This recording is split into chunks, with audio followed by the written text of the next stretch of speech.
नाशिक महापालिकेत 122 जागा आहेत आणि इच्छुकांची संख्या हजारात आहे। त्यामुळे काही ठिकाणी नाराजी होणारच आहे। तिकीट न मिळाल्याने काही कार्यकर्ते नाराज होतात। 80% जुने लोक आहेत, त्यांनाच तिकीट दिली आहे। नाशिकमध्ये जे झाले ते चुकीचे आहे। अनेक इच्छुक उमेदवार होते, त्यामुळे अनेकांना तिकीट हवं असं वाटत होतं। त्यात एबी फॉर्म वाटप जिथे सुरू होते तिथे 100 ते 150 कार्यकर्त्यांनी गोंधळ घातला।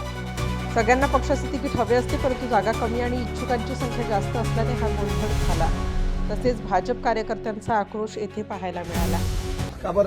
काबर नाकारलं म्हणजे यांनी नवीन टट्टू घेऊन ठेवले, त्या नवीन टट्टूंसाठी तिकीट देत आहे।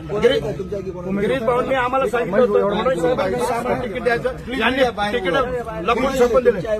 जे काय दिले कोरे फॉर्म दिले त्यांना त्यांच्या मंत्र्यांना दिले आणि निष्ठावंत कार्यकर्त्यांना बाजूला केलं।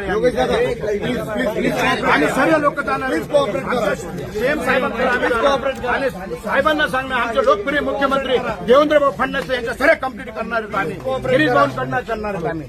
मीडिया प्लीज आम्हाला गडकरी साहेबांनी सांगितलं होतं नवीन जे घेऊन आले मग जुन्या कार्यकर्त्यांची जाण ठेवा। ते गडकरी साहेबांचे शब्द आम्हाला आता आठवायला लागले। 35, 40 वर्षापासून आम्ही काम करतोय। जर आम्हाला असं न्याय मिळत नसेल आम्हाला कार्यकर्त्यांनी जायचं कुठं? आज पहिल्यांदा 9-10 वर्षानंतर पहिल्यांदा इलेक्शन आलं।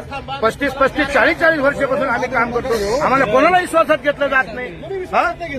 आम्हाला स्थानिक आमदारांनी विश्वास घेतला नाही। स्थानिक आमदार कोणातरी लल्ल्या बल्ल्याच्या घरी जाऊन बसता, तिथं मिटिंगा घेता, कार्यकर्ते फोन करतात, फोन उचलत नाही, शहराध्यक्ष फोन उचलत नाही। तुमचं तिकीट कोणाला दिलं? आमचं तिकीट ज्याला काय ज्याला पार्टीने ज्याला दिलं आमच्या पार्टीला आम्ही निवडून आणू, परंतु या स्थानिक आमदारांनी जे गोंधळ घातलेले आहे हे बरोबर नाही। कार्यकर्त्यांना क्षमताई गिरे यांच्यावर तर माझा गंभीर आरोप आहे।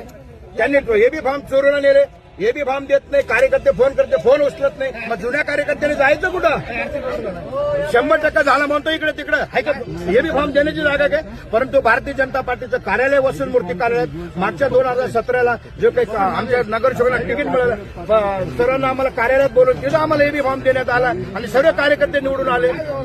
जो काही झालं असेल ते मला माहित नाही। आम्हाला जे काही तिकीट नाकारण्यात आलेले असं मी म्हणत नाही, परंतु जे काही कार्यकर्त्यांमध्ये सन्मान निर्माण केलेला यांनी हे कुठेतरी थांबलं पाहिजे। आणि नाहीतर आम्ही सर्व कार्यकर्ते जुने लोकप्रिय मुख्यमंत्री आमचे देवेंद्रभाऊ फडणवीस साहेबांकडे जाऊन गिरीश भाऊ महाजनांना सांगणार आहे, गडकरी साहेबांना सांगणार आहे, हे जे आमदार काम करतो ना त्यांच्या बगल बच्चांना तिकीट देण्याचं कष्ट करणारे कामगार आम्ही कार्यकर्ते आहे। आमच्यावर 20 केसेस घेऊन सुद्धा आम्ही भारतीय जनता पार्टी पडत्या काळात सुद्धा सोडून गेलो नाही।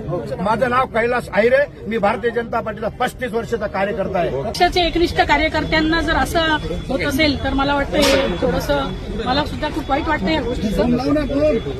तर नवीन लोक भरपूर आलेले आहेत, मी इथे काही कोणाची नावं घेणार नाही, परंतु तुम्हाला शब्द देण्यात आला होता, शब्द सांगितला होता की तुम्ही विद्यमान आहात, तुम्ही प्रदेशावर संघटनेचं काम तुम्ही एकमेव केलेलं आहे, परंतु